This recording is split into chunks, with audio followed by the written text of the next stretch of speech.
1943년 1월 25일 독일군의 6개월 넘게 잔혹한 포위 공격을 견뎌낸 폐허가 된 도시 스탈링그라드에서 폭발이 일어났습니다. 폭발의 규모가 워낙 컸기에 파편이 전장에서 정훈을 지휘할 정도로 학문적 배경을 가진 전략가였던 프리드리히 파울루스 장군에게 직격했습니다. 중상을 입은 파울루스 장군은 이전에 도시 서쪽에 주둔하고 있던 그의 부대가 영토를 잃기 시작하는 한편 소련군은 차리차 강을 향해 진격하는 모습을 지켜보았습니다. 베를린에서 총통의 입에서 직접 내려진 명령은 매우 명확했습니다. 군은 최후의 한 명 마지막 총알이 날아올 때까지 저항할 것이다. 나치 이념에 따르면 항복이나 후퇴는 반역죄에 미치지 못했으며 대부분의 경우 사형으로 처벌되었습니다. 그러나 이 경우 히틀러의 명령은 소련군의 포위망을 돌파하려는 시도의 완전한 실패를 결정지었고 루프트와페 사령관 헤르만 괴링이 포위된 병력에 공중 지원을 제공하려던 비현실적인 계획 또한 무산시켰습니다. 히틀러는 항복을 승인하지 않았습니다. 항복을 받아들이는 것은 정권에게는 상징적인 재앙을, 적에게는 강력한 선전 승리를 의미했기 때문입니다. 이러한 상황에서 소련 제21군과 제62군은 나날이 포위망을 조여 독일군을 고립시키고 저항 지역으로 몰아넣었습니다. 처음에는 북쪽에 한 곳, 남쪽에 소규모 부대가 2곳, 그리고 그 다음에는 대규모 부대까지 분산시켰습니다. 1월 말 수백 명의 독일군이 소규모 집단이나 단독으로 탈출을 시도했습니다. 일부 장교들은 포위망을 돌파하여 자신들의 전선으로 향하는 것을 고려했지만 대부분의 시도는 실패로 끝났습니다. 탈출에 성공한 소수의 독일군도 너무 약하고 병들어 제대로 서 있기조차 힘들었고 즉시 후방구로 후송되어야 했습니다.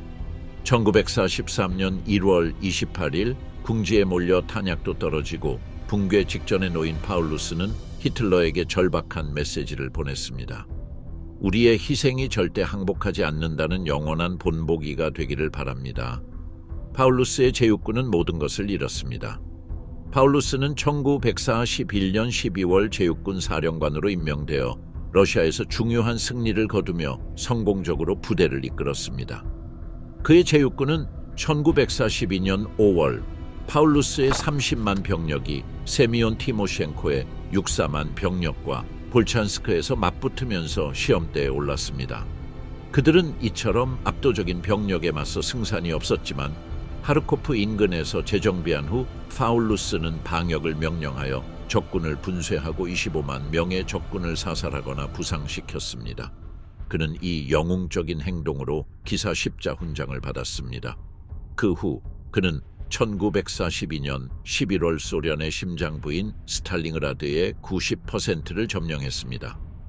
그러나 단기간 내에 도시를 점령하려는 그의 계획은 실패했고 스탈린은 즉시 스탈링그라드에 지원군을 투입하기 시작했습니다. 소련군은 겉보기에는 무한한 병력을 보유하고 있었지만 소련 영토 내에서는 엄청난 거리를 두고 있어 병참 문제가 최대의 문제였습니다. 주코프 장군은 독일군의 스탈링그라드 포위망을 돌파하라는 명령을 받았고 1443년 1월 말 파울루스와 그의 부하들은 주코프의 군대와 완전히 정복하기 어려운 도시 사이에 갇혔다는 것이 명백해졌습니다. 1월 30일 히틀러 집권 10주년과 맞물려 제육군 병사들은 마침내 자신들이 혼자라는 사실을 깨달았습니다. 아무도 자신들을 구하러 오지 않을 것이고 공중 지원을 기다릴 필요도 없었습니다. 설상가상으로 파울루스는 이질에 걸려 병력을 효율적으로 지휘할 수 없게 되었습니다. 그러나 그는 다른 장군으로의 교체를 거부했습니다. 헤르만 괴링은 애도하는 연설에서 스탈링그라드에서의 저항을 테르모필레 전투에서 스파르타군의 영웅적인 저항에 비유했습니다. 하지만 독일군 병사들은 여전히 살아남아 함정에 빠져 필연적인 종말을 기다리고 있었습니다. 같은 날 파울루스는 총통에게 더 이상 버틸 수 없다고 알렸습니다. 이에 히틀러는 그를 야전 사령관으로 진급시키고 항복보다는 죽음을 선택하기를 기대했습니다. 그는 상징주의를 굳게 믿었고 역사상 독일 야전 사령관이 항복한 적은 없었기에 히틀러는 이것이 파울루스에게도 항복을 강요할 것이라고 생각했습니다. 하지만 그런 일은 일어나지 않았습니다. 파울루스는 독일 군사 역사상 적에게 포로로 잡힌 최초의 독일 야전 원수가 되었습니다. 케셀, 즉 가마솥에 갇힌 병사들 앞에 펼쳐진 광경은 더할 나위 없이 처참했다. 굶주리고 부상당하고 장티푸스에 걸려 얼어붙은 병사들이 있었다. 유일한 보급품마저 사라지자 병사들은 끝장이었다. 그들 대부분은 유니버매그라는 지하철이 있는 슈퍼마켓에 숨어 있었다. 병사들의 전투력은 더 이상 없었다. 게다가 도시는 이미 무덤처럼 보였고 시체 부패의 악취가 도시 전체를 뒤덮었다. 건물의 90%가 파괴되었고 상황은 끔찍했다. 마침내 소련군 병사들이 파울루스와 제육군 나머지 병력이 숨어있던 지하로 내려가 항복을 제안했고 파울루스는 1443년 2월 2일 항복을 수락했다. 포로로 끌려가기 전 독일군은 도시의 잔해를 치우고 죽은 동지들을 수습하여 도시 외곽에 쌓아 화장하도록 강요당했습니다. 그 후 그들은 기차로 시베리아로 이송되었는데 많은 병사들이 이송 중에 목숨을 잃었고 나중에는 강제수용소와 노동수용소에서 목숨을 잃었습니다. 파울루스는 직접 항복했지만 병사들에게 무기를 내려놓으라는 공식적인 명령을 내리지는 않았습니다. 일부 부대는 독자적으로 전투를 계속했습니다. 같은 날 제4, 제8, 제14 기갑사단 그리고 저일군단은 소련군의 징역에 밀려 항복했습니다. 슈밀로프 장군의 제64군은 이미 스탈링그라드 도심 거의 전체를 장악하고 있었고 제11군단만이 북쪽 지역의 잔해와 임시 참호 그리고 폐허가 된 건물들 사이에 참호를 파고 있었습니다. 하지만 파울루스의 항복은 스탈링그라드에 주둔한 독일군의 고난을 끝내주지는 못했습니다. 2월 소련군의 새로운 공격이 시작되었습니다. 남아있던 몇 안 되는 독일군 진지는 바리카디 산업지구와 수개월 동안 치열한 전투가 벌어졌던 옛 트랙터 공장 주변에 집중되어 있었습니다. 제194 통신대대의 무전수 고트프리트 그레베에 따르면 살아남은 병사들은 지하실과 폐허에 숨어 중상을 입고 굶주리고 열병으로 떨고 있었습니다. 그들이 받은 명령은 터무니없으면서도 무시무시했습니다. 동지들이여, 우리는 마지막 총알까지 버텨야 합니다. 이것이 신의 뜻입니다. 그레베는 그제야 이것이 군사적 명령이 아니라 영웅심으로 위장한 사형 선고임을 깨달았습니다. 2월 2일은 20세기 최악의 대결 중 하나가 결정적으로 종결된 날이었습니다. 전날 밤 제11군단 사령관 카를 슈트레커 보병대장은 상관들과 교신을 시작하여 전투를 계속할지 아니면 불가피한 항복을 받아들일지 논의했습니다. 새벽 4시 슈트레커는 제24 기갑사단 사령관 아르노 폰 렌스키 중장에게 연락했습니다. 슈트레커는 저항을 고집했지만 렌스키는 이미 소련군과 협상할 사절을 파견했습니다. 그래서 슈트레커는 2가지 메시지를 작성했습니다. 첫 번째 메시지는 오전 7시에 전송되어 병사들에게 전투를 중단하고 무기를 파괴하며 적군의 도착을 기다리라고 명령했습니다. 두 번째 메시지는 오전 8시에 돈 집단군에 전송되어 공식적인 항복을 의미했는데 그는 항복을 전형적인 하일 히틀러가 아닌 엄숙한 독일 만세로 마무리했습니다. 점거 무렵 소련 제62군, 제65군, 제66군이 스탈링그라드 내 바리카디 산업시설과 트랙터 공장에 여전히 주둔하고 있던 독일군 잔존 세력을 상대로 최후의 공세를 개시했습니다. 기진맥진하고 공격 능력을 완전히 상실한 수비군은 집단 또는 개별적으로 항복하기 시작했으며 아무런 저항도 하지 않았습니다. 일부는 초원으로 도피를 시도했고 다른 이들은 터널과 폐허에 숨는 것을 택했습니다. 항복을 거부한 소수의 병력은 희망 없이 전투를 계속했습니다. 3월 초 이 마지막 저항 세력은 소련 비밀 경찰의 지원을 받는 소련 수비대에 의해 발견되어 제거되었습니다. 천왕성 작전, 주코프의 치명적인 독일 함정, 제6군이 스탈링그라드에 머물렀던 주된 이유는 히틀러와 그의 고위 참모들이 전장을 치명적으로 오판했기 때문입니다. 그들은 소련군의 주력 부대가 훨씬 북쪽 르제프와 알십 근방에 있으며 예상되는 러시아의 겨울 공세가 그곳에서 일어날 것이라고 믿었습니다. 스탈링그라드 주변에서 벌어진 러시아군의 활동은 독일군을 도시에서 유인해내기 위한 비교적 소규모 공세의 징후로 여겨졌습니다. 그리고 독일군은 그런 오래된 수법에 속고 싶지 않았습니다. 파울루스와 히틀러는 모두 러시아의 공격이 스탈링그라드 근방 어딘가에서 일어날 것이라고 확신했고 그 공격이 소규모이고 쉽게 진압될 것이라고 확신했습니다. 실제로 소련군은 스탈링그라드에서 대규모 반격을 위한 병력을 조용하고 체계적으로 증강해왔습니다. 이 계획은 9월 13일 주코프가 스탈린과 그의 참모총장 알렉산드르 바실레프스키를 만나기 위해 모스크바로 갔을 때 수립되었습니다. 주코프와 바실레프스키는 독일 제육군의 양옆 전선을 장악하고 있던 루마니아군을 동시에 공격하는 계획을 세웠습니다. 이 공격은 빠르고 깊숙이 침투하여 제육군 후방으로 침투하여 차단하는 것이었습니다. 그들은 붉은 군대가 공격을 감행할 만한 전력은 갖추고 있지만 그 이상은 없다고 생각했습니다. 계획된 다른 모든 작전은 취소되어야 했고 모든 예비군은 이른바 천왕성 작전에 투입될 예정이었습니다. 스탈린은 잠시 망설인 끝에 그 계획을 수락했습니다. 그는 바실레프스키에게 계획에 필요한 모든 병력을 이동시키고 장비하고 훈련시킬 권한을 부여했습니다. 하지만 스탈린은 한 가지 조건을 내걸었습니다. 바로 절대적인 비밀 유지였습니다. 아무도 단 한 명도 이러한 변화와 이동의 이유를 알아서는 안 되었습니다. 각 지휘관은 자신의 병력이 더 큰 작전의 일부로 행동한다는 사실을 알지 못하게 했습니다. 공세의 시간이 다가오자 소수의 고위 기획 및 지휘 참모들에게만 비밀이 알려졌습니다. 주코프와 바실레프스키는 비밀리에 계획을 세우는 동안 전술에 큰 변화를 주기로 결정했습니다. 가능한 한 독일군의 정역전 전술을 따라하기로 한 것입니다. 이전 러시아의 전술 교리는 부대가 측면에 있는 부대와 접촉을 유지하고 측면이 안전하다고 판단될 때만 전진하는 것을 강조했습니다. 분명히 독일군은 소련군이 그렇게 하기를 기대했습니다. 그러나 주코프는 이제 전차 지휘관들에게 측면에서 무슨 일이 일어나고 있는지와 관계없이 멀리 빠르게 전진하라고 지시하기 시작했습니다.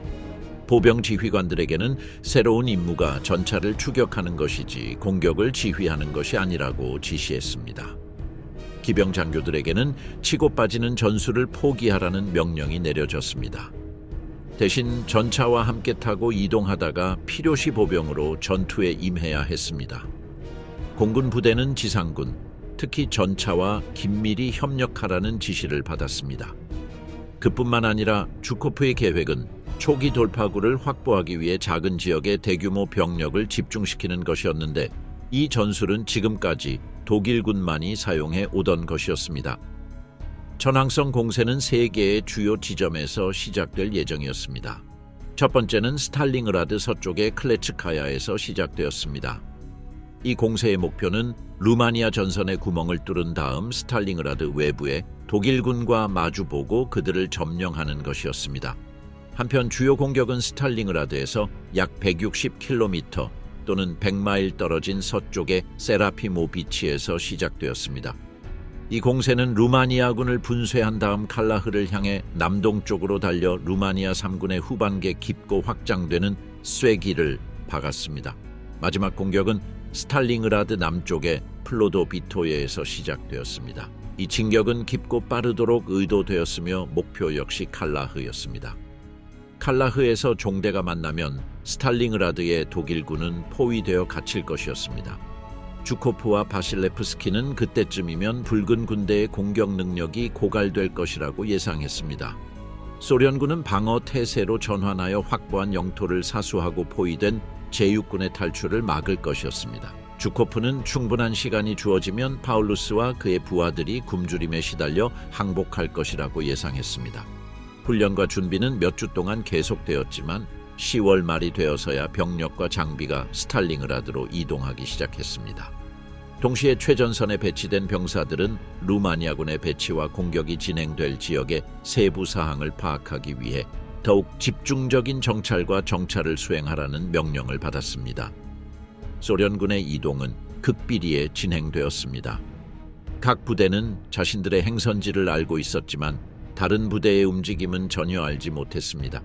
러시아 포로와 탈영병들은 루마니아군과 독일군에게 자신들의 연대에 대해 이야기했지만 그게 전부였습니다. 루프트바페 조종사들에게서 전투 상황을 숨기려는 노력이 기울여졌습니다. 모든 병력 이동은 밤에 이루어졌고 낮 동안에는 위장복을 입고 병력과 장비가 움직이지 않았습니다. 적을 속이기 위한 허위 작전도 많이 벌어졌습니다. 11월 19일 새벽 4시 러시아군은 잠에서 깨어 명령을 받았습니다. 오랫동안 공격이 임박했음을 예감했지만 이 늦은 시간이 되어서야 정확히 무슨 일이 벌어지고 있는지 깨달았습니다. 전차병들이 독일군 전선 뒤편으로 깊숙이 빠르게 돌격해야 한다는 말을 듣자 환호했습니다. 공격은 새벽에 시작될 예정이었습니다. 해가 뜨자 짙은 안개가 자욱하게 끼었습니다. 공격은 예정대로 시작되었습니다. 주코프는 공격을 위해 막대한 병력을 집결시켰습니다. 그는 구개군 100만 명이 넘는 병력, 1만 3천 문에 달하는 야포, 890대의 전차, 1150대의 항공기를 보유하고 있었습니다. 작전 가능한 소련 전차의 3분의 2가 공세에 투입되었다는 사실만 봐도 당시의 전력 규모를 짐작할 수 있습니다. 포병대가 먼저 포격을 개시하여 지금까지 전쟁 역사상 가장 강력하고 긴 소련군의 포격으로 루마니아군 진지를 압도했습니다. 러시아 포병대는 대체로 명중률이 높았지만 탄약 부족으로 포격이 오래 지속되는 경우는 드물었습니다. 이날에는 그런 문제가 없었고 총소리는 계속 울려 퍼졌습니다. 11월 21일 아침 작전 둘째 날 파울루스는 클레츠카야에서 징역해오는 러시아군 종대의 좌익을 공격하기 위해 남은 기갑 부대를 파견할 준비를 했습니다. 공격이 시작되기도 전에 그는 소련군 전차들이 사령부에서 불과 32km 떨어진 곳에 있으며 또 다른 소련군 종대가 남쪽 측면에서 북서쪽으로 진격해 오고 있다는 소식을 들었습니다. 파울루스는 갑자기 군대 전체가 포위될 위기에 처해 있음을 깨달았습니다. 마찬가지로 긴급한 상황으로 대부분의 보급 및 지원 부대가 빠르게 진격해오는 소련군의 진로에 있었습니다. 그들은 위험을 경고하고 가능한 한 빨리 안전한 곳으로 대피하라는 명령을 급히 내렸습니다. 참모들이 서류와 장비를 챙기는 동안 파울루스는 사령부를 버리고 동쪽 스탈링그라드로 향했습니다. 독일군이 혼란에 빠진 가운데 소련군의 징역은 어둠 속에서도 계속되었습니다. 각 부대는 각기 다른 지휘관의 명령에 따라 각기 다른 방향으로 진군했습니다. 오전 6시 북쪽에서 온 소련군 전차 부대가 칼라흐에 도착했습니다. 동쪽에서 오는 동지들의 기척을 찾지 못한 전차병들은 계속 전진했고 새벽녘에 T-34 전차가 자신들을 향해 진격하는 것을 목격했습니다. 포위는 완료되었습니다. 제6군은 포위되었습니다. 스탈링그라드를 포위한 독일군은 이제 붉은 군대에게 포위당했습니다. 그럼에도 불구하고 소련군이 프리드리히 파울루스의 영웅적인 저항을 마침내 무너뜨리는 데는 2달이 더 걸렸습니다. 1943년 2월 3일 독일 공군은 스탈링그라드의 황폐한 상공에서 마지막 비행을 감행했습니다. 하인켈 HC-111 한 대가 폐허가 된 도시 상공을 비행하며 소련군의 포위망을 뚫고 탈출했을 가능성이 있는 독일군 부대를 수색했습니다. 생존자를 찾기 위해 보급품을 투하했지만 얼어붙은 잔해 속에서는 아무런 생명의 흔적도 발견되지 않았습니다. 이 비행은 거의 200만 명의 사망자, 부상자, 실종자를 낸 대규모 전투의 종식을 상징했으며 20세기 최대의 격렬하고 결정적인 전투 중 하나로 기록되었습니다. 소련 원수 거르기 주코프가 능수능란하게 계획한 천왕성 작전은 독일 제6군을 포위하고 섬멸하는 주요 목표를 달성했습니다. 붉은 군대에게 이는 돌이킬 수 없는 결과를 초래한 최초의 주요 전략적 승리였습니다. 이는 영토 획득뿐만 아니라 동부 전선의 전쟁 흐름을 바꾼 도덕적 부활이기도 했습니다. 처칠의 말을 빌리자면 소련에게 이는 나치 테러의 종식이었습니다. 반면 히틀러 치하의 독일에게 스탈링그라드는 붕괴의 시작을 알렸습니다.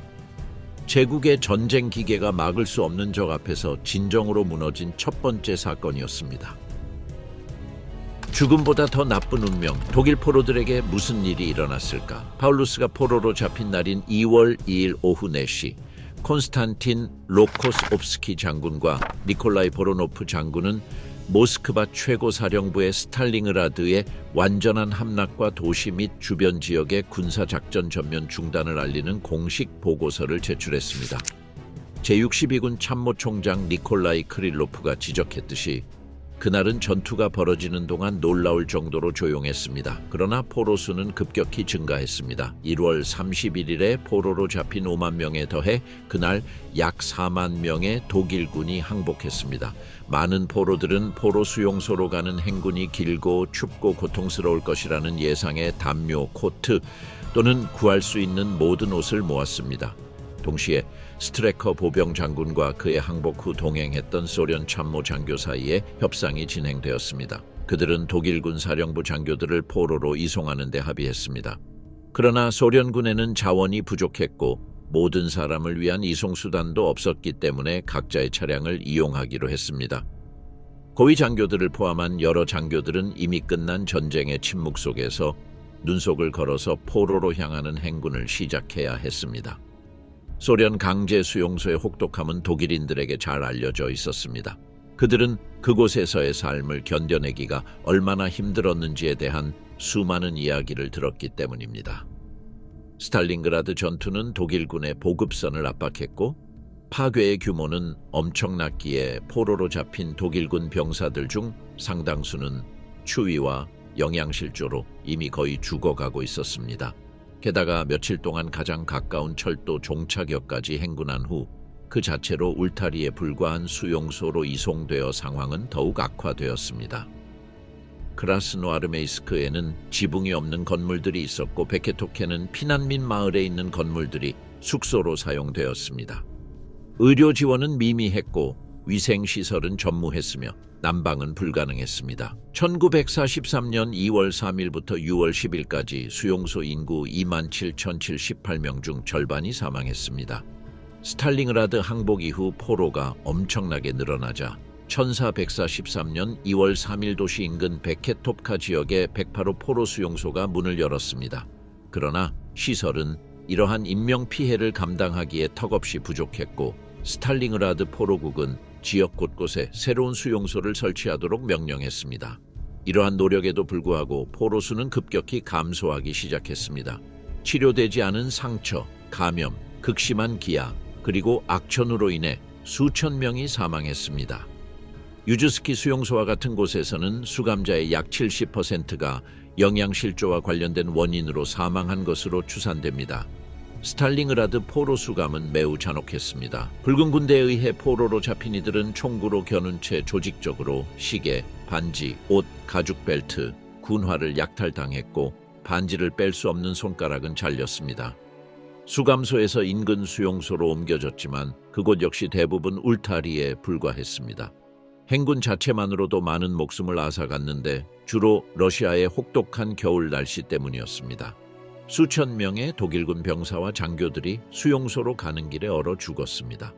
걸을 수 있는 사람들은 어쩔 수 없이 걸어야 했습니다.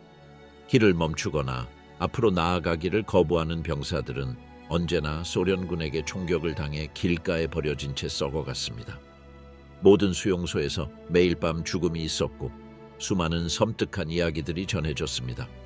한 경비원은 구덩이에 던져진 시체 중 하나가 아직 살아있다는 것을 알게 된 장례 행렬에 대해 이야기했습니다. 그래서 그 시체를 죽을 때까지 끌고 나갔다가 다시 집어넣었다고 합니다. 수용소에는 독일인뿐만 아니라 루마니아인, 이탈리아인, 불가리아인도 포함되어 있었는데 초기 의료 지원 부족 또한 사망자 수 증가에 영향을 미쳤습니다. 소련 군과 지역 주민들 모두 수감자들을 증오했기 때문에 동정이나 추가 식량을 받을 가능성이 전혀 없었습니다. 이러한 적대감은 소련군에게만 국한된 것이 아니었습니다. 포로가 된 루마니아인들은 독일 장교들을 몹시 증오하여 볼가강을 건너는 동안 그들을 모두 익사시켰습니다. 1943년 봄 소련 포로 관리사무소는 포로들의 상세한 등록을 시작하고 주로 베고바트, 우즈베키스탄, 아스트라한, 카라간데에 있는 영구 수용소로 이송을 시작했습니다. 이송은 며칠에서 몇 주까지 지속되었고 간헐적으로 식량과 물을 구할 수 있었습니다. 이렇게 이송된 최초 3만 명 중 약 15,000명만이 살아서 도착했습니다. 분쟁이 끝날 무렵 현실은 참혹했습니다. 스탈링그라드에서 항복한 9만 명이 넘는 독일군 중 수년 후 독일로 돌아온 사람은 약 6,000명에 불과했습니다. 하지만 이는 수년간의 포로 생활 끝에 나온 것이었고 첫 번째 포로들은 1949년에 그리고 더 많은 포로들이 1050년대에 석방되었습니다.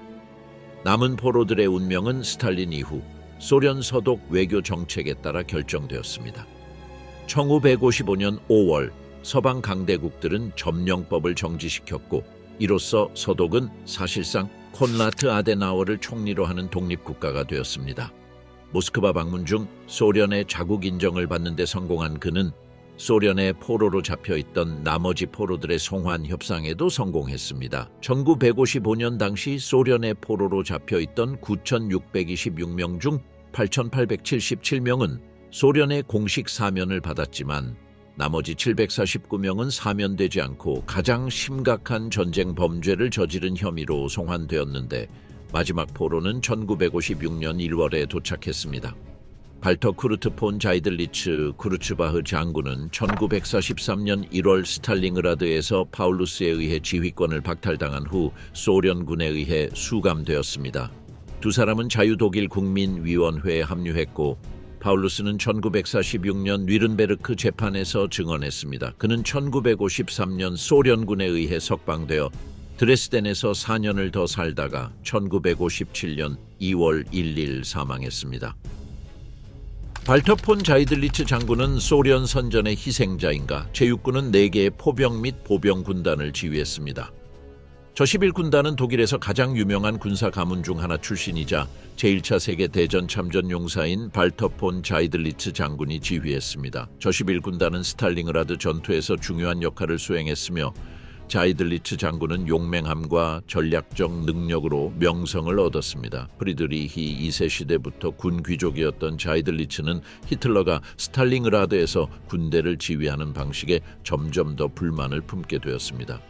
그러나 히틀러는 감히 자신에게 반항하는 자들을 가혹하게 처벌하는 것으로 유명했기에 그는 불만을 표할 수 없었습니다. 더욱이 히틀러는 군사적 패배는 오로지 의지 부족 때문이라고 믿었기에 군대의 수적 열세는 그에게 아무런 문제가 되지 않았습니다. 항복의 이유는 오직 하나, 비겁함 뿐이었습니다. 그래서 히틀러는 스탈링그라드를 포위하고 있던 제육군에게 무슨 일이 있어도 진지를 사수하라고 명령했습니다.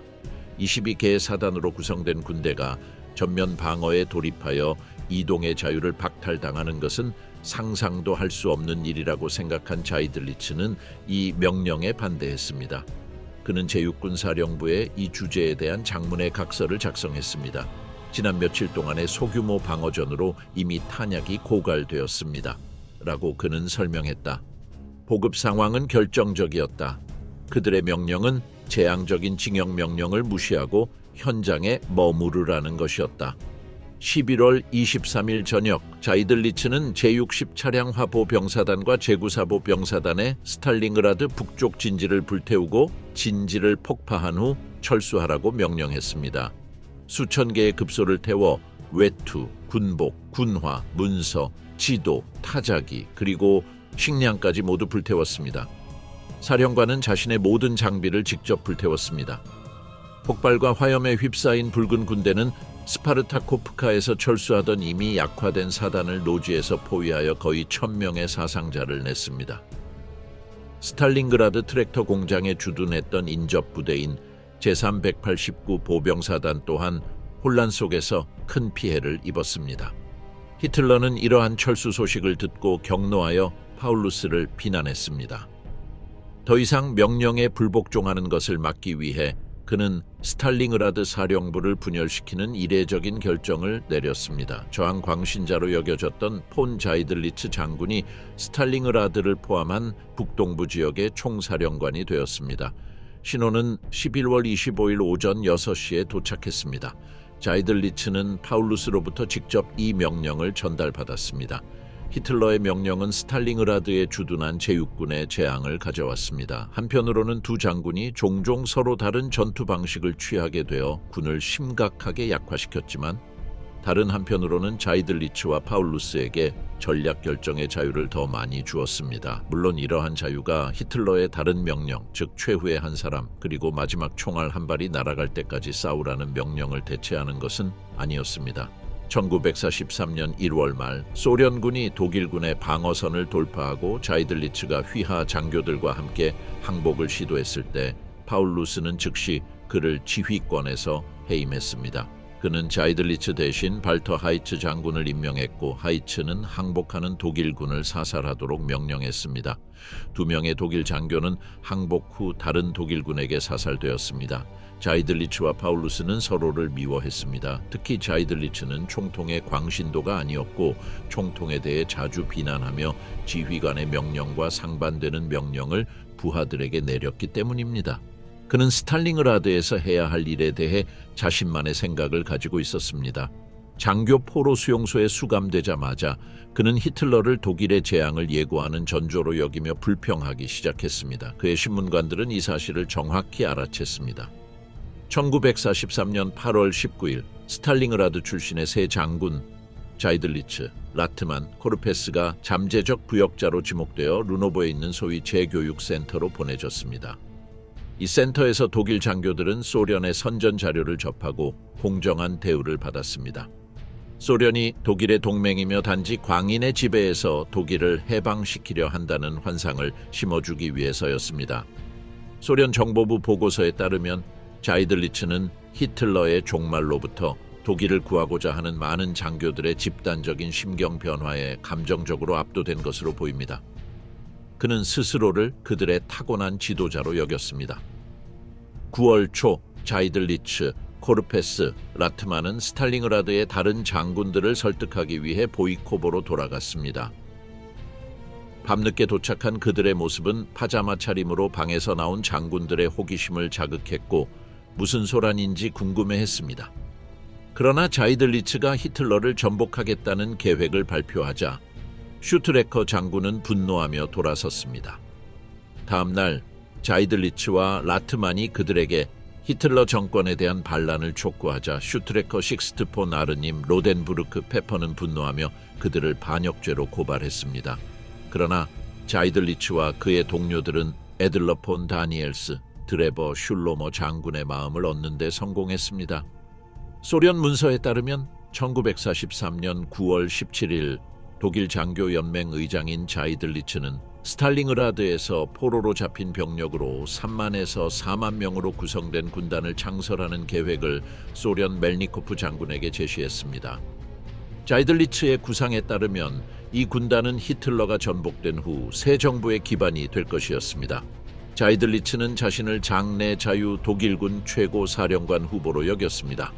그는 또한 언론 및 라디오 선전 캠페인 계획을 수립하고 독일 후반기에 병력을 파견하여 편성 지휘관들을 우리 편으로 끌어들이고 히틀러 정권에 대항하는 공동행동을 조직하겠다고 약속한 것으로 보입니다. 자이들리츠는 중부 전선 사령관인 폰 클루게와 히틀러의 본부 참모를 책임지는 토마스 장군 등 개인적인 친구들에게 메시지를 보낼 예정이었습니다. 1944년 2월 러시아 항공기가 독일군과 최전선 부대의 자이들리츠와 그의 동료들이 서명한 전단을 살포하기 시작했습니다. 게슈타포는 자이들리츠의 서명이 진짜임을 확인하는 긴급 보고서를 힘러에게 제출했습니다. 체르카시 돌출부에서 국가위원회가 보낸 전단을 쏟아부었던 무장친위대 와펜 SS의 길레 장군은 전단 사본을 독일로 보냈습니다. 그는 또한 셰르바코프가 전선에 자기 부대로 보낸 자이들리츠 장군과 코르페스 장군의 친필 서한도 돌려보냈습니다. 게슈타포는 필적을 다시 분석하여 정확한 것으로 확인했습니다. 전단은 공황을 야기했습니다.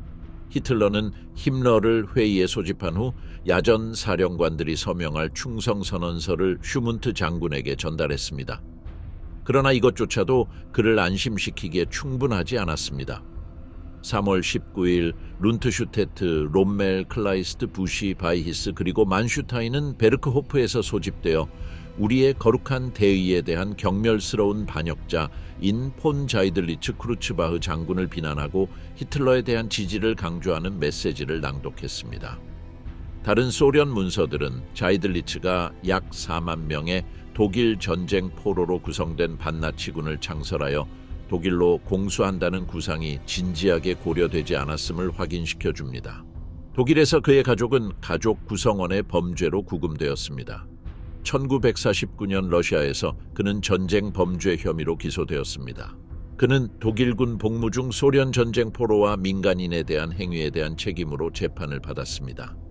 1950년 소련 재판소는 그에게 25년의 징역형을 선고했지만 1955년 서독으로 석방되었고 1560년 제3제국에서 선고된 사형은 무효화되었습니다. 자이들리츠는 결국 소련과 독일의 선전에 의해 이용되었습니다. 소련은 방송과 문학을 통해 독일군 병사들의 항복을 독려했고 독일군은 그가 진정으로 믿지 않는 대의를 위해 싸우도록 그를 이용했습니다.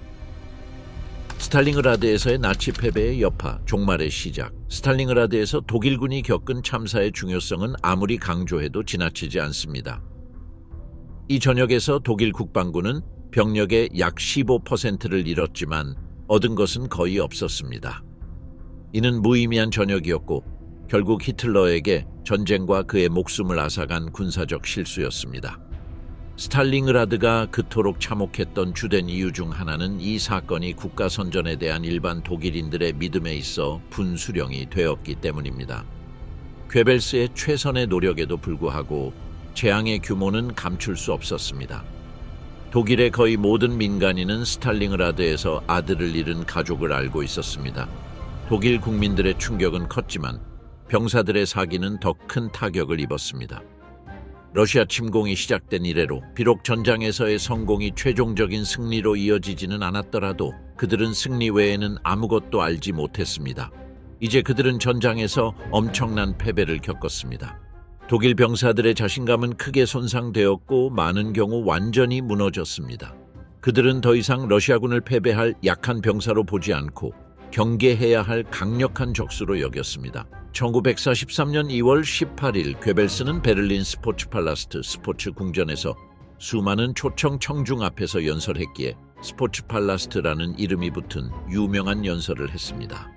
이 연설은 나치 지도자가 독일의 전쟁이 순조롭게 진행되지 않고 있음을 인정한 최초의 연설이었습니다. 그는 동부 전선의 좌절을 간략하게 설명하고 공산주의의 점령으로 인해 유럽 문명의 미래 전체가 위협받고 있다고 설명하며 오직 독일만이 유럽을 구할 수 있다고 선언했습니다. 그는 청중과 라디오를 통해 전 독일 국민에게 다음과 같은 질문을 던지며 연설의 절정에 이르렀습니다.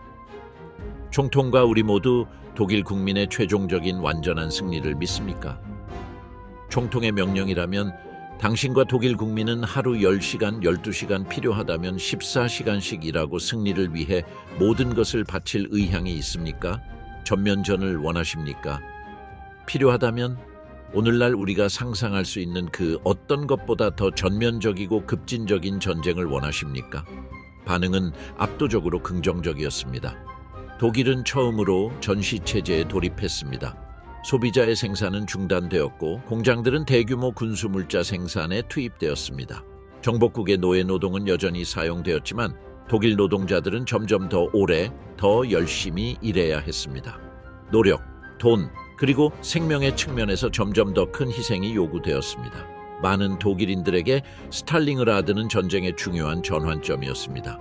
독일군이 입은 손실 외에도 붉은 군대는 이득을 얻었습니다. 징집되는 병력이 늘어나고 무기 제작에 더 많은 자원이 투입됨에 따라 소련군은 매달 규모가 커졌습니다. 천왕성 작전의 성공은 적임자가 지휘하고 적절한 장비를 갖추면 러시아군이 독일군의 정역전 전술을 흉내낼 수 있음을 보여주었습니다. 하지만 항상 그런 것은 아니었고 그 후 몇 달 동안 러시아군은 종종 치명적인 결과를 초래하는 기존 전술로 회귀했습니다. 그러나 러시아군의 발전은 부인할 수 없었습니다. 스탈링그라드 전역의 인명피해는 엄청났습니다. 그 중에서도 가장 큰 고통은 도시 시민들이 겪었습니다. 1942년 8월 23일 스탈링그라드에는 40만 명의 민간인이 거주했습니다. 이들 대부분의 생사는 알려지지 않았습니다. 많은 사람들이 도망쳤고 일부는 소련군에 입대했지만 독일군의 징역과 소련 지도부가 민간인들이 나룻배를 이용하여 강을 건너는 것을 허용하지 않아 대다수는 도시에 고립되었습니다. 전투 중 약 20만 명의 민간인이 사망한 것으로 추정됩니다. 붉은 군대가 입은 사상자도 끔찍했습니다.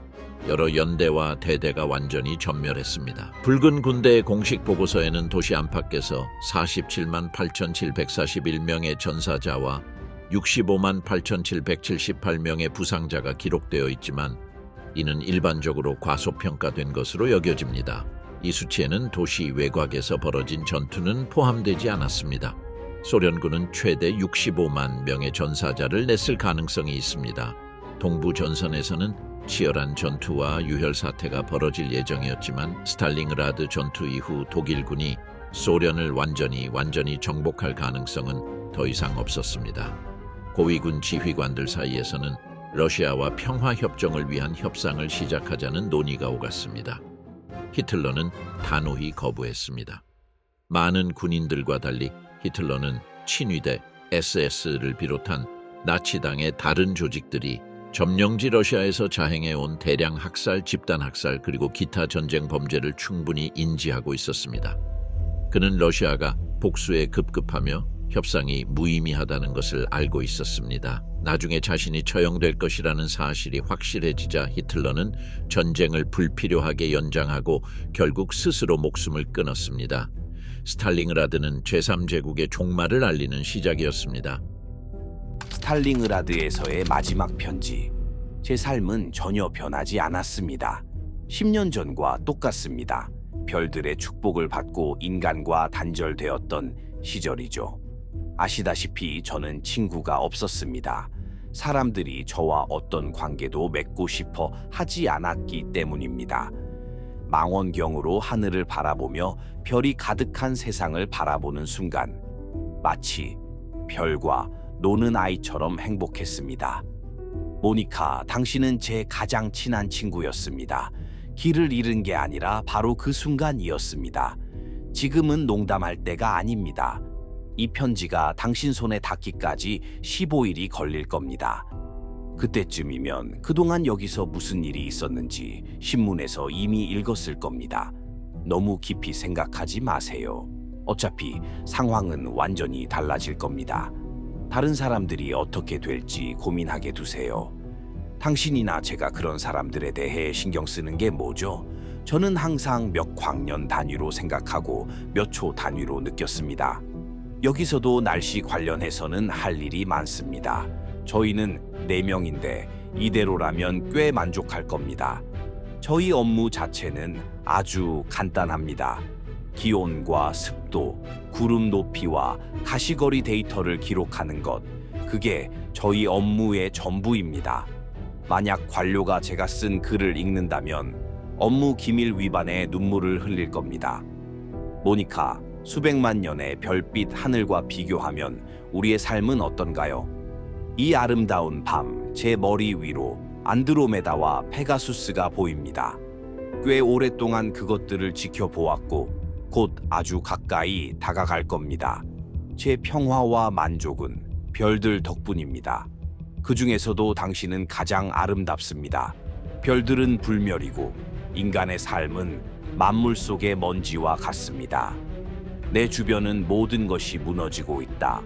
온 군대가 죽어가고 있다. 밤낮으로 불타고 4명의 병사가 기온과 구름 고도를 측정하느라 바쁘다. 나는 전쟁에 대해 잘 모른다. 단 한 명도 내 손에 쓰러지지 않았다. 장전된 권총을 한 번도 쏘아본 적이 없다. 하지만 내가 아는 한 저편에는 그런 서투른 행동은 없다. 몇십 년 더 별을 세고 싶었지만 지금은 그럴 필요가 없을 것이다. 2번째 편지. 세상 끝에서 별들에게 다시 한번 당신의 사진을 찍어 오랫동안 바라보았습니다. 우리가 함께했던 그 순간, 평화로운 마지막 한 해의 아름다운 여름 오후, 꽃이 만발한 계곡을 지나 집으로 걸어가던 그 순간이 제 기억 속에 깊이 새겨져 있습니다. 처음 만났을 때 마음의 목소리가 들려왔고 그 후에는 사랑과 행복의 목소리가 들려왔습니다. 우리는 우리 자신에 대해 그리고 마치 화려한 카펫처럼 우리 앞에 펼쳐진 미래에 대해 이야기했습니다. 그 화려한 카펫은 더 이상 존재하지 않습니다. 여름 오후는 지나갔고 꽃이 만발한 계곡도 사라졌습니다. 그리고 우리는 더 이상 함께하지 않습니다. 생기 넘치는 카펫 대신 끝없이 펼쳐진 하얀 들판이 제 앞에 펼쳐져 있습니다. 이제 여름은 없고 오직 겨울만 있으며 미래는 없습니다. 적어도 저에게는, 그러니까 당신에게도 미래는 없습니다. 오랫동안 설명할 수 없는 감정을 느꼈지만 그것이 무엇인지 알 수 없었습니다. 하지만 오늘 저는 확신합니다. 그것은 두려움입니다. 당신에 대한 두려움입니다. 수천 킬로미터 떨어진 곳에서 당신이 내 옆에 있는 것 같았습니다. 이 편지를 받으시면 깊이 파고들어 귀 기울여 보세요. 어쩌면 편지 속에서 제 목소리가 들릴지도 모릅니다. 우리의 투쟁이 독일을 위한 것이라고들 하지만 이 터무니없는 희생이 조국에 도움이 될 것이라고 진심으로 믿는 사람은 거의 없습니다. 세 번째 편지. 내 손의 침묵. 마가리타, 이 일을 마음에서 지워버려야 해. 빨리 해야 해. 심지어 근본적으로 하라고 조언하고 싶어. 더 철저하게 할수록 실망이 덜 고통스러울 거야. 네 편지를 보니 네가 나를 다시 만나고 싶어 하는 게 보여. 그럴 수 있다는 건 자연스러운 거야. 나도 너를 그리워해. 사실 열렬하게. 그게 날 괴롭히는 게 아니야. 나를 괴롭히는 건 행간에서 그 남자와 연인뿐만 아니라 피아니스트에 대한 그리움이 느껴진다는 거야. 난 그걸 아주 분명하게 읽어낼 수 있어. 이건 이상한 감정의 혼란이 아니야. 완전히 비참해야 할 내가 운명에 굴복한 것도 아니고, 적어도 지금은 내가 살아있어서 감사할 만한 모든 이유가 있는 그 여자가 나에게 닥친 운명에 분개하는 것도 아니야. 가끔은 마치 더 이상 놀고 싶지 않다는 죄책감에 시달리는 듯, 마치 내뱉는 말없는 비난이 나를 향해 치밀어 오르는 것 같다는 생각이 듭니다. 당신이 제게 고백하길 바라는 게 바로 그것입니다. 그래서 당신은 편지에서 제가 직접 해줬으면 좋았을 설명을 요구하는 겁니다. 어쩌면 운명이 우리를 벗어날 수 없는 지경까지 몰고 온 걸지도 모릅니다. 당신과 다시 이야기할 기회가 있을지 모르겠지만 이 편지가 지금 당신 손에 닿아서 다행입니다. 그리고 언젠가 제가 나타난다면 당신도 알게 되겠죠. 12월 초부터 제 손은 잃어버렸습니다. 왼손 새끼손가락이 없습니다. 하지만 더 심각한 것은 오른손입니다. 검지, 중지, 약지가 동상에 걸렸습니다. 엄지와 새끼손가락으로 컵을 들어 올릴 수는 있습니다. 무력감을 느낍니다. 손가락이 없어지고 나서야 아주 작은 일에도 손가락이 얼마나 필요한지 깨닫게 됩니다. 기껏해야 새끼손가락으로 반가쇠를 당길 수 있을 뿐입니다. 제 손은 이미 잃어버렸습니다. 하지만 다른 어떤 방식으로도 더 이상 유용할 수 없다면 평생 사경만 할 수는 없습니다. 아니면 산림 경비원이 되는 것만으로 충분할까요? 그건 섬뜩한 유머입니다. 그리고 제가 아직 글을 쓰고 있다면 여러분을 안심시키기 위해서일 뿐입니다. 37년 음악원 졸업생 인쿠르트 한케는 붉은 광장 한가운데에 있는 그랜드 피아노에서 아파시오나타를 연주했습니다. 그런 광경을 매일 볼 수는 없습니다. 집은 폭파되었지만 그들은 피아노를 구해 거리에 놓았습니다. 지나가는 모든 보병들이 무작위로 건반을 쳤습니다. 그리고 저는 여러분께 묻습니다. 여기가 아니면 어디에서 거리에서 피아노를 찾을 수 있겠습니까? 전에 말했잖아. 쿠르트는 1월 4일에 전례 없는 연주를 했다고. 곧 최전선에 서게 될 거야. 전선이라는 단어를 써서 미안해. 전쟁은 우리 모두와 우리 주변 세상을 바꿔놓았지. 그 젊은이가 집으로 돌아오면 우리는 그에 대한 칭찬할 만한 이야기를 많이 듣게 될 거야. 그는 분명 그 시간들을 결코 잊지 못할 거야. 대중의 정신과 분위기가 그걸 확실히 해줄 거야. 내가 작가가 아니라는 게 아쉽네. 수백 명의 병사들이 외투를 두르고 머리를 담요로 감싸고 서로 옹송그리고 있는 모습을 글로 표현하고 싶어. 사방에서 웅성거림이 들렸지만 아무도 그 순간을 방해하지 않았지. 그들은 스탈링그라드에서 베토벤의 음악을 듣고 있었어. 비록 그의 음악을 알아듣지는 못했지만 말이야. 이제 모든 진실을 알게 되어 더 행복해졌니? 편지, 네, 조언하기엔 너무 늦었다. 선의의 조언은 그만해. 날 어떤 처지에 몰아넣고 있는지 알기나 해. 도대체 무슨 말인가? 세상 돌아가는 원리를 알았더라면 이렇게 행동하지 않았을 거야. 이게 무슨 뜻이야? 나도 네 의견에 공감한다는 건 알지만 우리가 이 문제에 대해 너무 많이 이야기했잖아. 하지만 이건 글로 쓸 수 있는 게 아니야. 다른 사람들을 바보 취급하는 거야. 제가 지금 이 글을 쓰는 건 아무 일도 일어날 수 없다는 걸 잘 알고 있기 때문입니다. 발신자 주소를 생략할 만큼 분별력이 있었고 이 편지는 평소처럼 전달해 드리겠습니다. 설령 누가 이 글을 썼는지 안다고 해도 지금 제게 스탈링그라드보다 더 안전한 곳은 없습니다. 무기를 내려놓으세요 라고 말하는 건 너무 쉽습니다. 러시아인들이 우리를 용서할 거라고 생각해. 넌 똑똑한 사람이잖아. 친구들에게 탄약과 전쟁 물자, 재보급을 중단하라고 왜 안 해? 좋은 조언을 건네는 건 쉽지만 상황은 당신이 상상하는 대로 흘러가지 않습니다. 민중의 해방? 그건 무의미합니다. 민중은 변함없으며 그들의 주인만 바뀔 뿐입니다. 그리고 외부인들은 언제나 민중이 순간의 주인으로부터 해방되어야 한다고 주장할 것입니다. 1932년이었다면 행동하기에 적절한 시기였을 것입니다. 당신도 잘 알고 있듯이 말입니다. 하지만 그 기회는 사라졌습니다. 10년 전에도 투표권은 있었습니다. 투표권을 행사하지 않는 것이 이제 우리가 생명이라고 부르는 그 작은 것을 우리에게서 빼앗아 가고 있습니다. 5번째 편지, 희망이 다할 때.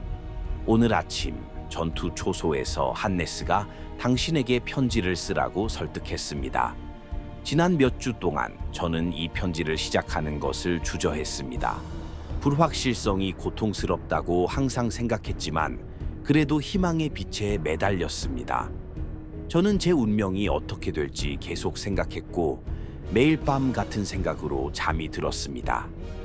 우리 상황의 불확실성이 증원군에 대한 희망과 다가오는 패배의 가능성 사이를 끊임없이 오가는 것이었습니다. 하지만 저는 모든 것이 얼마나 불확실한지 마주하는 것을 피했습니다. 아마도 비겁해서였을 것입니다. 3번이나 이미 땅속에 묻혔을 수도 있었을 겁니다.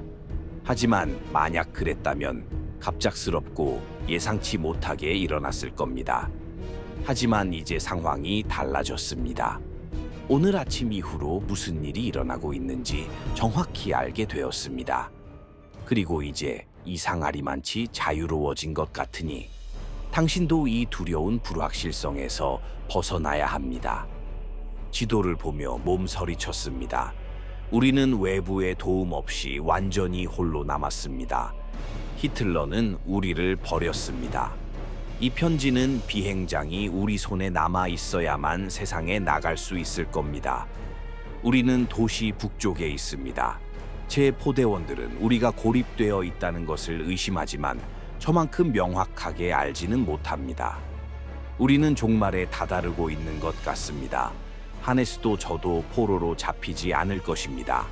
어제 우리 보병대가 공군 기지를 잠시 탈환한 후 러시아군에게 4명이 포로로 잡히는 것을 보았습니다. 아니요, 저는 포로 수용소에 가지 않을 것입니다. 스탈링그라드가 함락되면 당신들은 그 소식을 듣고 읽게 될 것입니다. 그리고 알게 될 것입니다. 제가 돌아오지 않았다는 것을. 편지 6, 2개의 길, 천국인가 시베리아인가. 결국 이것에 반항해봤자 소용없을 겁니다. 만약 탈출구가 있었다면 분명 찾았을 겁니다. 물론 이 함정에서 벗어나려고 온갖 방법을 다 써봤지만 남은 길은 2가지뿐입니다. 천국으로 가거나 시베리아로 가는 길. 가장 좋은 방법은 두고 보는 것입니다. 앞서 말했듯이 다른 모든 것은 무의미하기 때문입니다. 고향에 돌아가면 어떤 신사분들은 자리를 지키게 되어 만족스러워하며 손을 비비실 겁니다. 두꺼운 검은 테두리 안에 아름답고 거만한 글들이 적힌 신문을 여러 군데에서 볼 수 있을 겁니다. 그들은 우리의 기억을 기릴 겁니다. 그 멍청한 소리에 속지 마세요. 모든 걸 부수고 싶지만 이렇게 무력감을 느껴본 적은 처음입니다. 제가 계속 스스로에게 하는 말은 딱 하나예요.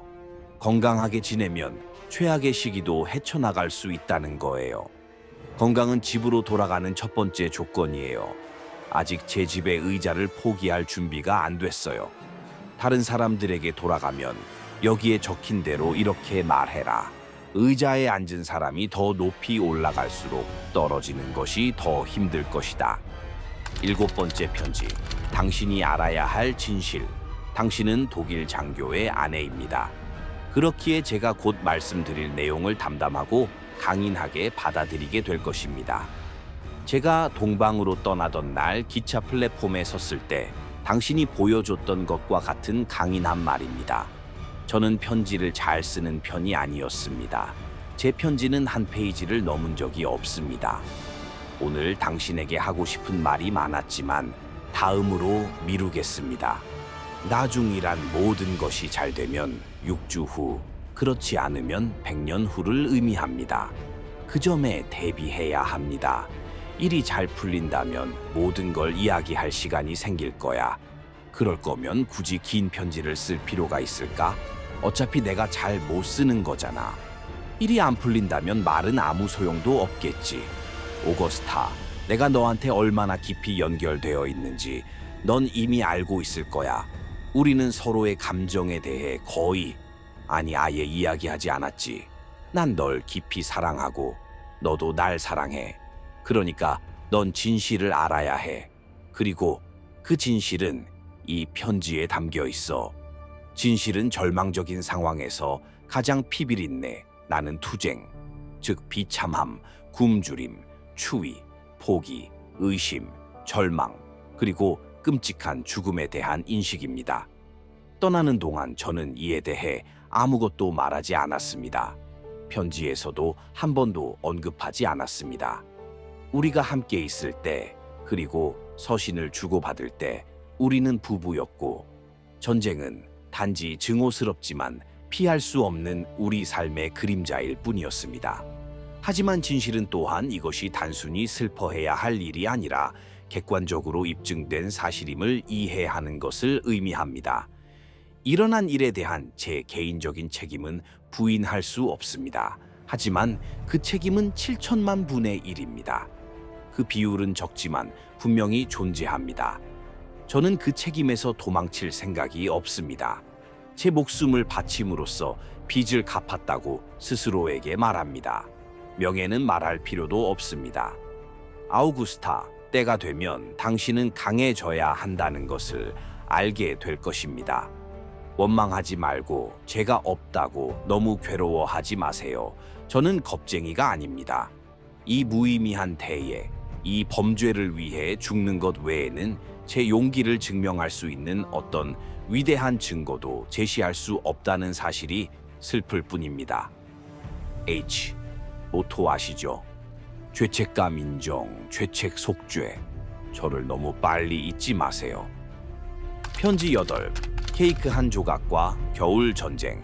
어제도 편지를 썼고 한스 뮬러에게도 편지를 썼는데 이제 다시 몇 줄 더 씁니다. 제가 편지를 한 번도 안 썼다고는 할 수 없죠. 제 동지 한 분이 이 편지를 가져가고 있습니다. 할머니의 74번째 생신을 진심으로 축하드립니다. 오늘 할머니와 함께 생일 케이크를 먹지 못해서 너무 아쉽습니다. 고향 빵집은 빵이 다 팔렸나요? 여기 빵은 없지만 이 상황이 끝나면 다시 살 수 있을 겁니다. 그동안 허리띠를 졸라 매야겠습니다. 저축은행에 가서 50마르크를 인출해서 할머니께 드릴 선물을 사세요. 정말 좋아하실 거예요. 버건의 집에 커피가 아직 있을 거예요. 남편분은 항만 관리직이시거든요. 커피가 있다면 분명 당신께도 드릴 거예요. 생일 축하한다고만 하세요. 버건의 집에는 제가 많이 도와드렸어요. 말도 안 되는 글을 많이 쓰고 있어요. 하지만 아무 말도 안 하는 것보다는 낫죠. 그들에게 겨냥된 총알이 이미 던져졌을지도 모르니까요. 하지만 우리는 걱정하지 마세요. 이 상황을 잘 헤쳐나갈 거고 그 후에는 모두 4주 동안 멋진 휴가를 보낼 거예요. 지금 여기 정말 춥네요. 저기도 눈이 내리나요? 9번째 편지, 기다림, 세기, 희망. 내 주변의 모든 것이 혼란스럽고 얽혀서 어떻게 해야 할지 모르겠어요. 끝을 처음에 두는 게 낫지 않을까요? 사랑하는 안나. 첫눈에 거의 우스꽝스러워 보이는 편지를 받아서 놀랄지도 모르지만 차분히 읽어보면 전혀 그렇지 않다는 걸 알 수 있을 거예요. 당신은 항상 저를 제대로 된 중산층 남자로 보셨고 당신 말이 맞았어요. 특히 제가 아침빵을 서류 가방에 쑤셔 넣었을 때는 말이죠. 왼쪽에 2조각, 오른쪽에 2조각, 위에 사과, 그리고 그 위에 보온병을 얹었죠. 보온병을 사과 위에 얹어야 버터가 빵을 부드럽게 하지 않거든요. 그 시절이 있었어요. 허버트 삼촌은 항상 뭐라고 표현하셨나요? 반성의 시절이었죠. 오늘 저는 더 이상 부르주아가 아닙니다. 우리 쉼터에는 기분 좋은 온기가 감돕니다. 차 몇 대를 분해해서 난로 부품으로 사용했습니다. 물론 아무도 이 사실을 알면 안 되지만 여기엔 더 큰 걱정거리가 있습니다. 제 사무실은 바로 옆에 있습니다. 며칠 전 편지에서 언급했듯이요. 예전에는 대위님이 쓰시던 곳이었죠. 이 모든 것을 자세히 말씀드리지만 차라리 다른 이야기를 쓰고 싶습니다. 하지만 동시에 그럴 생각도 없습니다. 상황이 심각해 보입니다. 다들 그렇게 말하더군요. 우리는 가장 먼 후방 지역에 있습니다. 가끔 총소리가 들립니다. 그게 아니었다면 전쟁이 있었다는 사실조차 잊었을 겁니다. 여긴 너무 조용해서 100년은 버틸 수 있을 것 같습니다. 하지만 당신 없이는 안 됩니다. 물론 그렇게 오래 가진 않겠죠. 우리는 매일 이곳을 빠져나가는 것에 기대고 있습니다. 하지만 그런 희망은 소문과 상충됩니다. 군대는 벌써 7주째 포위되어 있습니다. 앞으로 일주일은 버틸 수 없습니다. 저는 9월에 휴가를 가야 했지만 다른 많은 사람들처럼 휴가를 받지 못했습니다. 어제 아침 우리 중 3분의 1이가 집으로 보내질지도 모른다는 소식을 들었습니다. 의료회사의 상급병장이 그 소식을 들었다고 합니다. 하지만 아직 며칠이 걸릴 수도 있습니다. 여기 있는 아무도 무슨 일이 일어나고 있는지 정확히 모르니까요. 8개월 동안 당신과 함께하지 못했으니 며칠 더 지내는 건 별로 의미가 없습니다. 안타깝게도 많은 것을 가져다 드릴 수는 없겠지만 렘베르크에서 찾을 수 있는 건 뭐든 찾아보겠습니다. 휴가가 허락되는 행복한 날이 벌써부터 기대됩니다. 그리고 당신과 어머니를 뵙는 날은 더더욱 기대됩니다. 전보를 보내면 허버트 삼촌께 꼭 바로 알려주세요. 무언가를 기대하는 건 정말 즐거운 일이에요. 그 기쁨이 저를 계속 살아가게 해주죠. 특히 어제 아침부터요. 저는 매일 달력에 한 줄씩 표시해요. 한 줄 한 줄 표시할 때마다 삼촌께 하루 더 가까워진다는 뜻이에요. 10번째 편지, 영광 없는 죽음. 내가 얼마나 움츠러들었는지, 동부 전선과 전쟁 자체를 얼마나 두려워했는지 누구보다 잘 알잖아. 난 군인이 아니었고 그저 군복을 입은 사람일 뿐이었어. 그게 지금 나한테 아니면 움츠러들지 않고 두려워하지 않았던 다른 사람들에게 무슨 소용이 있겠어. 그래, 이 어처구니 없는 공연에 출연하는 우리 단역들에게 무슨 소용이 있겠어. 소위 영웅적인 죽음에서 우리가 뭘 얻을 수 있겠어. 무대에서 죽은 사람 역을 수십 번이나 맡았지만 그건 그저 배역일 뿐이었습니다. 벨벳 의자에 앉아 저를 지켜보는 동안 제가 연기하는 죽음은 현실적이고 설득력 있어 보였습니다. 무대 위의 죽음이 실제 죽음과 얼마나 공통점이 없는지 깨닫고 나니 이제 와서 소름이 돋습니다. 죽음은 언제나 영웅적이고 매혹적이고 존경받아 마땅했습니다. 위대한 대의를 위한 죽음, 설득력 있는 죽음 말입니다. 하지만 지금 여기에서 죽음이란 과연 무엇일까요? 그것은 터져나가고 굶주리고 얼어붙습니다. 먹고 마시는 것처럼 생물학적인 기능에 불과합니다. 그들은 파리처럼 쓰러진다. 아무도 신경 쓰지 않는다. 순식간에 묻힌다. 팔도 다리도 눈도 없이 배는 찢어진 채 사방에 흩어져 있다. 누군가 이 사건을 영화로 만들어 세상에서 가장 아름다운 죽음을 불가능하게 만들어야 한다. 이것은 도살자의 죽음이며 나중에 화관감 받침대 위에 영웅적인 붕대로 감긴 죽어가는 전사들의 조각상들이 세워져 영광스럽게 빛날 것이다. 소설, 찬송가, 그리고 엄숙한 헌사가 쏟아질 것이다. 교회에서는 미사가 거행될 것이다. 하지만 나는 무리에 속하고 싶지 않다. 집단 무덤에서 썩어가는 생각에는 유혹받지 않는다. H 교수님에게도 비슷한 내용을 썼습니다. 교수님과 저는 곧 다시 연락드리겠습니다. 그 전에 시간이 좀 더 흐른다고 해도 놀라지 마세요. 저는 제 운명을 제 손에 맡기기로 결심했거든요. 편지 10일, 코르동 루즈와 전쟁의 침묵. 오늘 밤, 오와 저는 웅장하고 평화로운 저녁을 보내고 있습니다. 반대편은 모든 것이 조용합니다. 여기는 그렇지 않습니다. 러시아는 차분했고 우리는 일찍 식사를 마칠 수 있었습니다.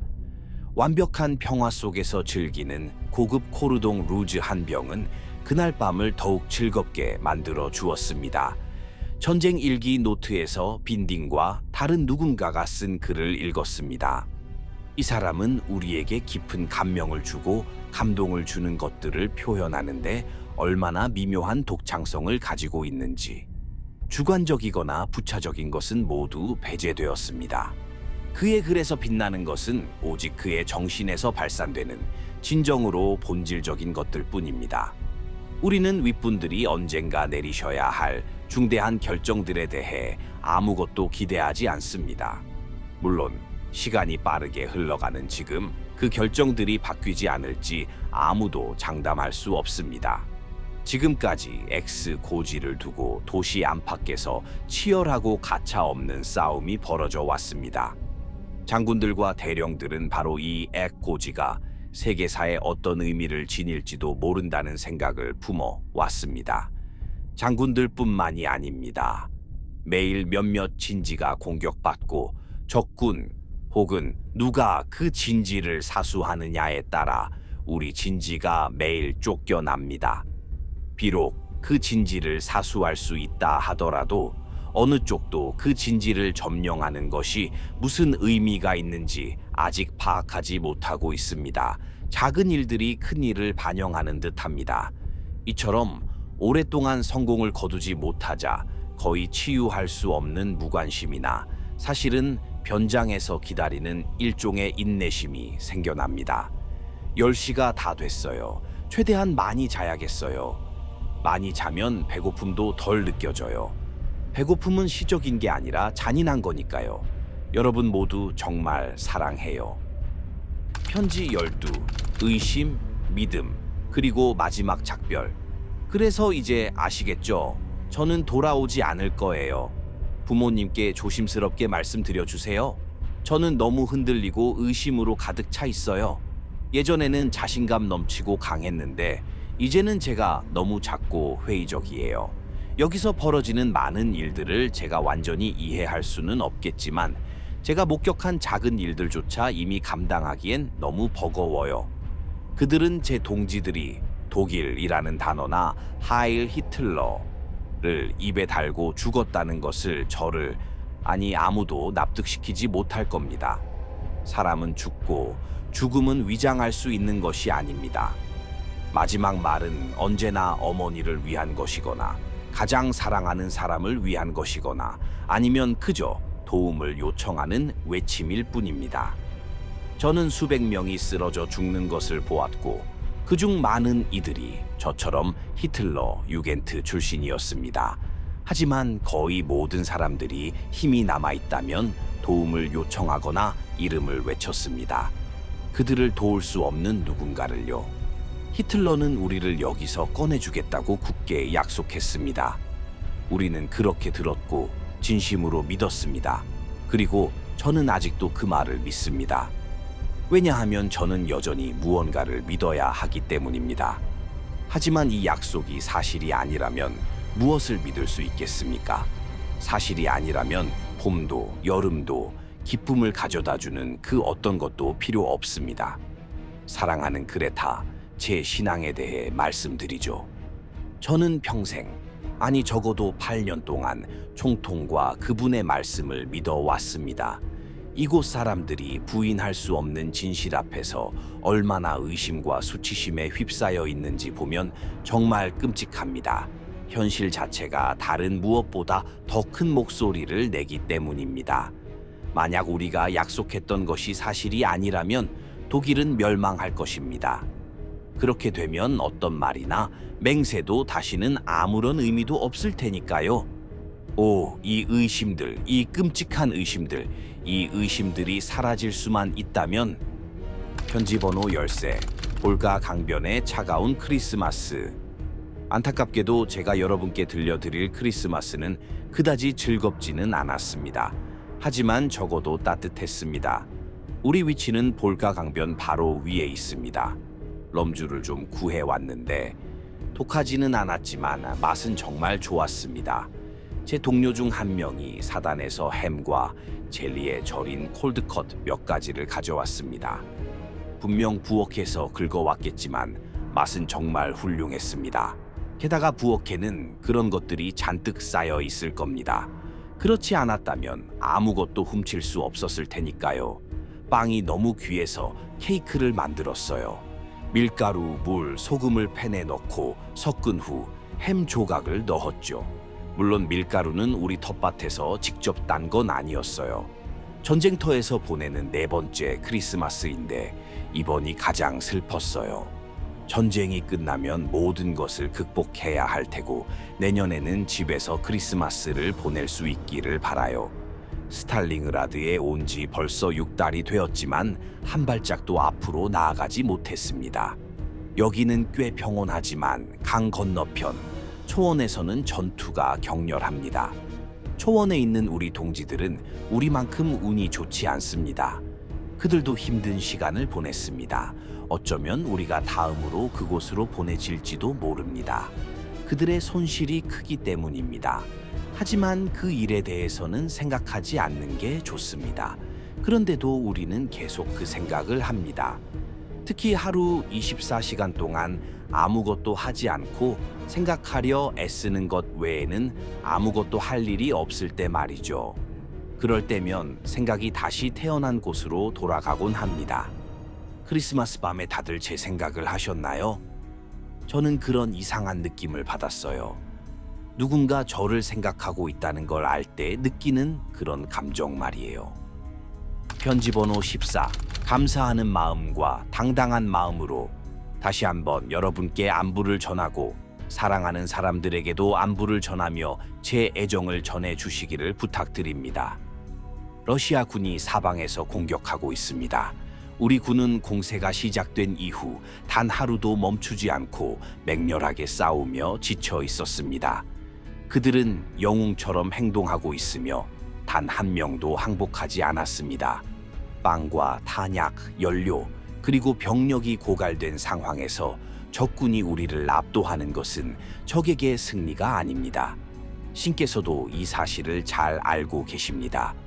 우리는 심각한 지휘 오류의 희생자였으며 스탈링그라드 요새의 파괴가 우리 국민과 국가 전체에 큰 해를 끼칠 것이라고 확신합니다. 그럼에도 불구하고 우리는 우리 국민의 미래 재건을 믿습니다. 진실한 마음을 가진 사람들이 이를 반드시 이루어낼 것입니다. 자네는 본국에서 임무를 수행해야 합니다. 어떤 미치광이, 바보, 범죄자도 자신의 임무를 계속 수행할 수 없도록 하는 것입니다. 돌아오는 자들은 바람이 결을 쓸어가듯 그들을 쓸어가야 합니다. 우리는 프로이센 장교입니다. 우리는 때가 되면 우리의 의무가 무엇인지 압니다. 제 삶을 되돌아보면 깊은 감사함으로 그렇게 할 수 있다는 것을 깨닫습니다. 아름다웠습니다. 경이로울 정도로 아름다웠습니다. 계단을 오르는 것처럼, 그리고 이 마지막 계단, 그 꼭대기마저도 아름답습니다. 거의 조화롭고 완벽하다고 말할 수 있을 정도입니다. 부모님께 슬퍼하지 말라고 전해주세요. 기쁜 마음으로 저를 기억해 주세요. 영광은 말할 것도 없습니다. 저는 천사였던 적이 없습니다. 그리고 주님 앞에 천사로 나서지도 않겠습니다. 하지만 저는 귀족의 영혼을 지닌 군인으로서 신사처럼 자유롭고 당당한 모습으로 나아갈 것입니다. 저는 죽음이 조금도 두렵지 않습니다. 제 신앙은 저에게 고요한 명료함을 줍니다. 그리고 그 명료함과 함께 깊은 감사의 마음이 솟아납니다. 이 유산을 우리 후손들에게 물려주십시오. 그들을 고귀한 영혼으로 키워내 주십시오. 생각과 행동에 엄격하고 단순함을 더하세요. 타협은 절대 금물입니다. 슬픔의 첫 시기를 맞은 부모님께 모든 사랑과 도움을 전해주세요. 제 삼촌 X처럼 저를 위해 공원 묘지에 아름답고 소박한 나무 십자가를 놓아주세요. 세치치를 X의 가족석으로 유지하세요. 그것이 제 가장 큰 소망입니다. 제 책상에는 지난 휴가 때 쓴 편지가 있는데 거기에 이 모든 것을 자세히 설명해 놓았습니다. 이제 여러분 모두의 사랑 안에 제 자신을 두고 다시 한번 감사드립니다. 감사합니다. 그리고 고개를 높이 드세요. 항상 앞으로 나아가세요. 모두에게 따뜻한 포옹을 전합니다. 15번째 편지. 신이 있다면 당신은 마지막 편지에 이렇게 썼습니다. 그분은 당신을 곧 무사히 제게 데려오실 겁니다. 당신처럼 동물과 꽃을 사랑하고 누구에게도 해를 끼치지 않고 아내와 아들을 사랑하고 존중하는 사람은 언제나 신의 보호를 받습니다. 그 말씀에 감사드립니다. 저는 당신의 편지를 항상 가방에 넣어 가지고 다닙니다. 하지만 사랑하는 당신, 만약 당신의 말을 신중하게 검토하고 신의 존재를 이 결과에 달려 있다고 여긴다면 당신은 심각하고 끔찍한 결정에 직면하게 될 겁니다. 저는 종교인이고 당신은 항상 신자였지만 이제는 달라야 할 겁니다. 만약 우리 둘 다 지금까지 걸어온 길을 바탕으로 결론을 내린다면 인정해야 할 겁니다. 우리가 믿었던 모든 것이 환상처럼 보이게 만드는 일이 일어났다는 것을요. 벌써부터 의심스럽지 않나요? 12월 8일자 당신의 마지막 편지에 이상한 어조가 있잖아요. 이제 1월 중순입니다. 이 편지는 오랫동안, 어쩌면 영원히 제 마지막 편지가 될 것입니다. 비행장으로 향하는 제 동지 한 명이 이 편지를 가지고 갈 것입니다. 내일 마지막 비행기가 그 비행장에서 이륙합니다. 상황은 더 이상 지속될 수 없게 되었습니다. 러시아군은 마지막 공군 기지에서 3km 떨어져 있습니다. 만약 기지가 무너진다면 쥐 한 마리도 이곳에서 탈출하지 못할 것입니다. 저도 마찬가지입니다. 수십만 명의 다른 사람들도 갇히게 될 것이 사실이지만 무리 속에 빠져 죽는다는 건 작은 위안일 뿐입니다. 신이 있다면 반대편에도 같은 말을 하는 사람들이 많습니다. 영국과 프랑스에는 분명 수백만 명이 있을 겁니다. 저는 더 이상 신이 자비롭다고 믿지 않습니다. 그렇지 않았다면 그런 불의를 허락하지 않으셨을 테니까요. 더 이상 믿지 않습니다. 그렇지 않았다면 신이 이 전쟁을 일으킨 사람들, 세 가지 다른 언어로 평화와 전능자에 대해 말했던 사람들의 마음을 밝혀주셨을 테니까요. 나는 더 이상 신을 믿지 않습니다. 신이 우리를 배신했기 때문입니다. 나는 더 이상 신을 믿지 않습니다. 이제 당신은 당신의 믿음으로 무엇을 할지 결정해야 합니다. 편지 16. 폐허 속에서의 크리스마스 미사. 성스러운 축일 전날 11명의 동지들이 비교적 온전한 오두막 안에서 열린 예배에 헌신적으로 참여했습니다. 회의적이고 절망적이며 환멸에 빠진 사람들로 가득한 군중 속에서 그들을 찾는 것은 쉽지 않았지만 제가 만난 사람들은 기쁨과 열린 마음으로 함께 했습니다. 제가 아기 예수의 탄생을 기념하기 위해 모인 것은 호기심 많은 작은 무리였습니다. 이 광활한 세상에는 수많은 제대가 있지만 우리가 있는 제대만큼 가난한 곳은 없습니다. 어제 쓰러진 전우의 회색 야전 튜닉을 올려놓았던 상자는 아직 수류탄이 남아 있었습니다. 바로 지난 금요일 그 방에서 눈을 감겨주었던 그 전우 말입니다. 그의 아내에게 위로의 편지를 썼습니다. 하느님께서 자비로운 손길을 그에게 얹어주시기를 기도합니다. 저는 부하들에게 누가복음 2장 1절부터 17절까지에 나오는 예수 탄생 이야기를 읽어주었습니다. 고귀한 이방인 그리스도인의 말씀입니다. 저는 그들에게 예수 그리스도의 참된 몸인 거룩한 제사와 제단의 성찬으로 딱딱한 검은 빵을 나눠주며 그들을 위해 용서와 자비를 구하는 기도를 드렸습니다. 5번째 계명에 대해서는 말하지 않았습니다. 남자들은 작은 벤치와 스툴에 앉아 배고픔에 지친 얼굴로 눈을 크게 뜨고 저를 올려다보고 있었습니다. 모두 젊은 사람들이었습니다. 그중 50살은 단 한 명뿐이었습니다. 제가 그들의 마음에 조금이나마 위로와 힘을 줄 수 있었다는 사실에 마음이 편안해졌습니다. 기도를 마치고 나서 우리는 모두 손을 잡고 집 주소를 나누었습니다.